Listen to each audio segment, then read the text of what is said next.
Қайырлы кеш, YouTube оқырмандары, жүрек жарасы арнасына қош келдіңіздер.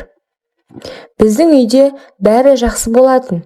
Кем дегенде мен солай ойлайтынмын. Аружан екеуміз университетте танысқанбыз.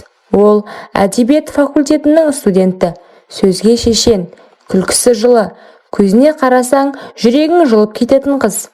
Мен экономика факультетін әрқашан жоспар құрып жүретін, болашақты есептеп жүретін баламын. Бірінші курста бірге жүре бастадық. 3 жылдан кейін үйлендік. Тағы 2 жылдан соң Әмина дүниеге келді. Сосын 1 жылдан кейін Әлихан. Отбасы. Классикалық қарапайым, бақытты отбасы. Таңертең балаларды балабақшаға апарып, кешке бірге кешкі ас ішіп, демалыс күндері қала сыртына шығып, пикник жасайтынбыз. Аружан әрқашан үйде болатын.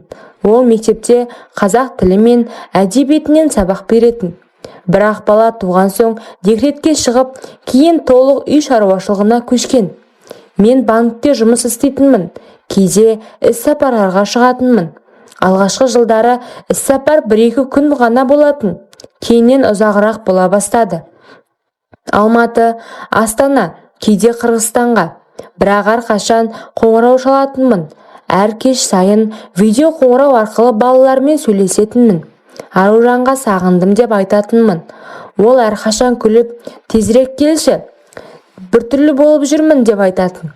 Мен оған сенетінмін, өйткені ол менің әйелім еді. Балаларымыздың анасы еді. Біздің өміріміздің ұйытқысы еді.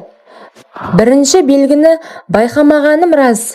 Іс-сапардан келген соң үйге кіргенде Аружан әдеттегіден сәл кешігіп есік ашатын болды. Бірде душ қабылдап жатқанмын деді. Бірде балаларды жатқызып жатқанмын деді. Мен ойламадым. Жай ғана шаршаған шығар деп ойладым. Бірақ кейіннен кішкене нәрселер жинала бастады. Оның телефоны әрқашан құлыптаулы болатын. Бұрын ондай емес еді. Ол маған қарашы, мына күлкілі видеоны деп көрсетіп жүретін. Енді телефонды үстелге қалдырмай, тек киімінің ішкі қалтасына салып жүретін болды. Дауысы дыбыссыз режимде. Киімдері, бір күні киімдердің астыңғы бөлігінде қара түсті басқаша нәрсені таптым. Мен оған ондай кимейтін едің ғой деп айтқанмын. Ол маған сатып алғанмын деді. Сөйтіп сұрадым, бұл не? Ол күліп, интернеттен алдым, ұнады ма деді. Бірақ көзіне қарасам, біртүрлі ыңғайсыздық бар сияқты. Сосын парфюмі, ол әрқашан бір иісті қолданатын, жеңіл, гүлді. Бір күні кешке келсем, мойнынан басқа иіс шықты. Еркектерге арналған ауыр ағашты иіс. Мен басқа біреудің иісі ме деп қалжыңдадым. Ол, жоқ, әріптесімнің иісі қалып қойған шығар, мектепте жақын тұрып сөйлестік деді. Мен тағы да сендім, бірақ ішімде бір нәрсе қыбырлап жатты. Кішкене ғана, бірақ тоқтату мүмкін емес. Соңғы іс-сапар Астанаға, 10 күнге, бұл жолы ұзақ еді. Балаларды анасына тастап, Аружан үйде жалғыз қалды.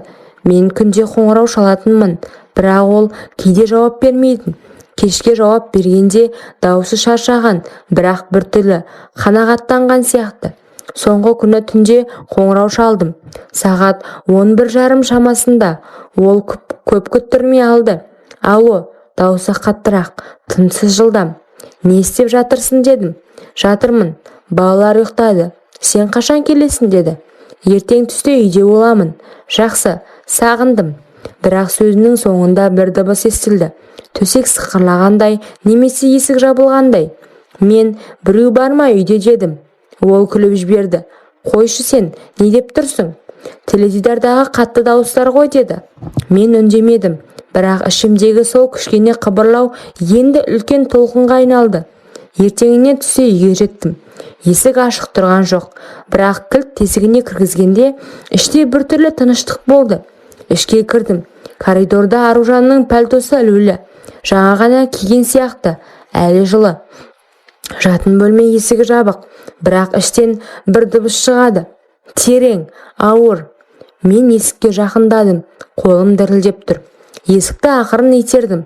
Аружан төрде тізерлеп тұр. Қара шілтерлі комбинация киген. Мен көрмеген киім. Шашы шашылып, арқасы доғаланып тұр. Оның артында бейтаныс еркек тұр. денесі терден жылтырап, қозғалысы қатты. Ол Аружанды ұстап алған. Ол көздерін жұмып тұр. Еркек оның шашынан ұстап, басын артқа тартып тұр. Мен есіктің жақтауына сүйеніп тұрдым. Аяғым қозғалмайды. Көз алдым бұлдырап тұр. Олар мені көрмеді. Еркек жылдамдады. Аружанның денесі дірілдеп тұрды. Ол алға құлады. Бір уақытта Аружан басын көтеріп мені көрді. Көздері шарасынан шығып кетті. Ерні қозғалып, бірақ дыбыс шықпады. Көз жасы бірден домалап түсті. Еркек әлі де артында. Ол мені байқамаған. Баяу шығып, Аружанның арқасынан күлді де маған қарады. Тағы бір рет пе деді. Аружан жауап бермеді. Тек маған қарап тұрды. Көзінде қорқыныш, ұят, өкініш және бір нәрсе тағы бар еді. Мен оны бірден түсінбедім, бірақ кейін түсіндім. Ол жеңілдеген.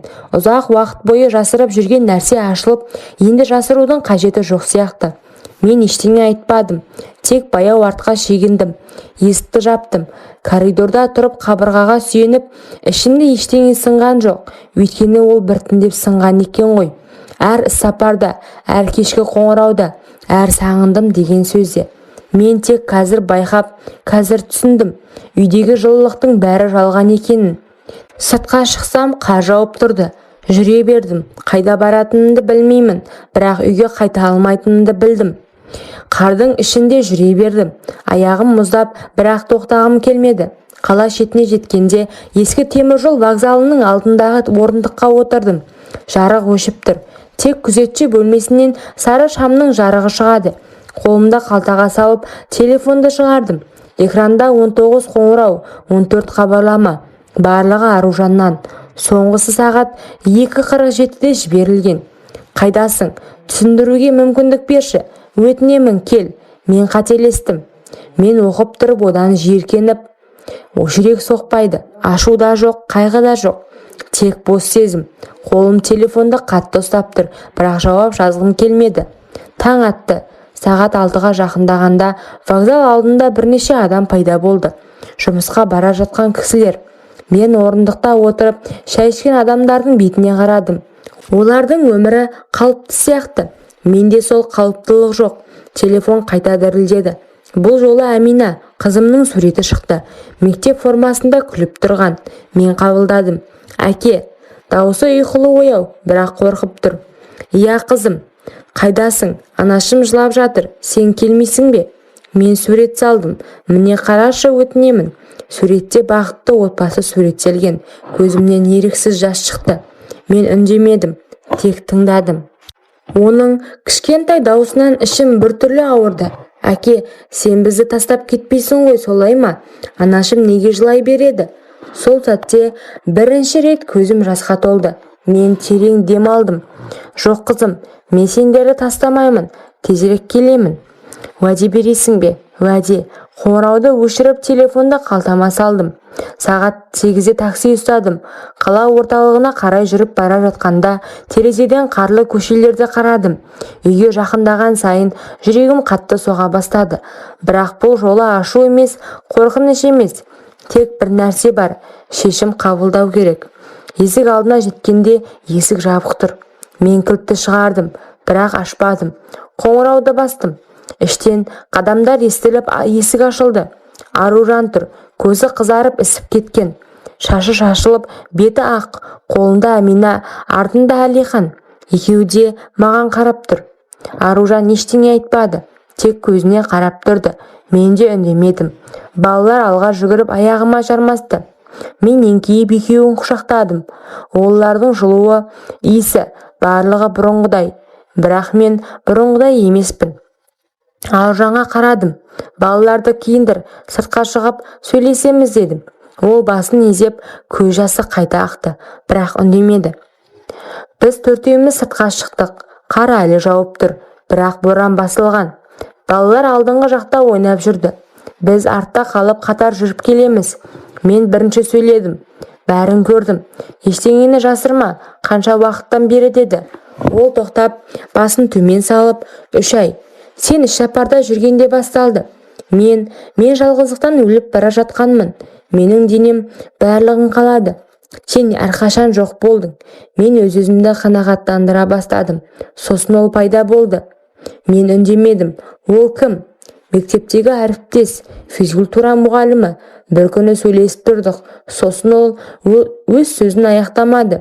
Мен де сұрамадым. Мен оны тоқтатқым келді, бірақ тоқтата алмадым. Ол жылап, бетіне қолын жауып алды. Мен кінәлімін. Сен кетсең мен не істеймін? Балалар не істейді? Мен терең алып, мен кетпеймін балалар үшін, бірақ біз бұрынғыдай болмаймыз. Енді сен маған ештеңе жасырмайсың, мен де саған ештеңе жасырмаймын. Егер сен тағы осылай істесең, мен кетемін, балалармен бірге. Ол басын көтерді, көзінде үміт пайда болды, бірақ қорқыныш та бар. Мен өзгеремін, өтінемін, маған мүмкіндік бер. Тек балаларға қарадым. Олар қардан адам жасап жатыр, күліп ойнап жатыр. Мен Ақжанның қолынан ұстадым. Суық, бірақ мен оны жібермедім. Бүгін үйге қайтамыз, бірақ ертеңнен бастап бәрі басқаша болады.